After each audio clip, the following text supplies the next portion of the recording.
Okay, we're going to demonstrate tearing apart these clone carburetors. First I'm going to take out the bottom screw.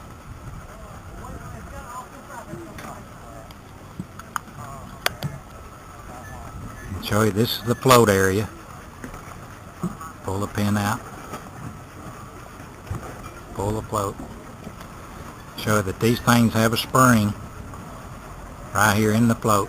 And when you take these out, you have to be very careful not to pop the spring out or you'll lose it. They just slide right back up in, and the spring goes on the lower side between the float and the needle. Alright, next we're going to pull a jet.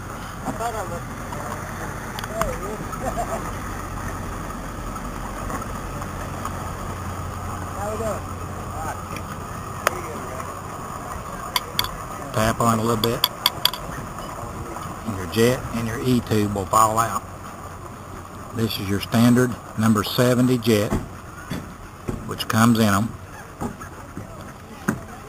This is your standard E-tube. Now there's a difference in the E-tubes. If you notice on this one, there's only 2 holes when you rotate it around. This one will be richer on the fuel circuit than the one with the 4 holes. I also want you to notice, compare this one I pulled out.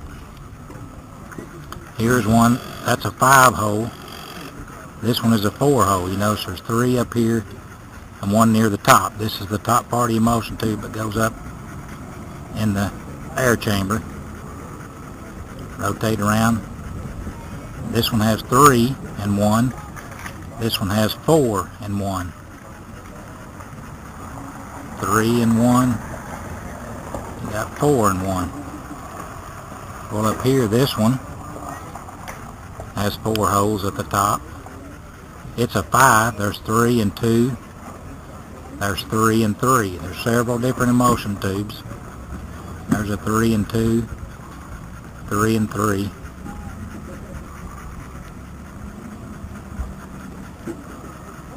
Here's one a little different style. Now this is just a 2 hole at the top. It has 3 and 2 all the way around the motion tube. These will control the amount of air fuel mixture that your carburetor has. The more holes, the 6 hole tube will be leaner.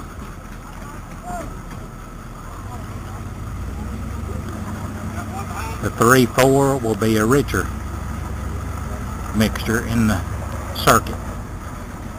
You'll notice down in the carburetor, the E-tube sticks up right there. Okay, I'm going to show you some differences in E-tubes. If you notice, this is a longer E-tube versus this one being a shorter. I'll lay the 2 E-tubes up where you can compare them. The longer E-tube will stick farther up into the Ventura and give you a better mixture of fuel and air coming through the Ventura than the shorter one. But both will work fine. Just want to show a little difference. Also, the fuel passes through the jet, through the center hole of these. You notice the difference there. You got a small hole and a large hole in these.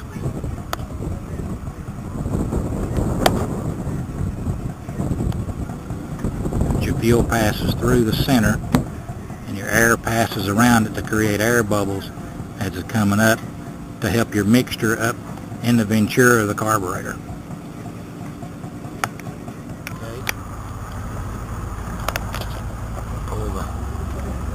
Idle screw out.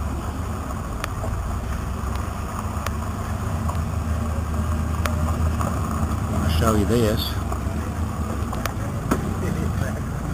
In this idle circuit, draws through the little hole there, through. Let me pull the idle jet out.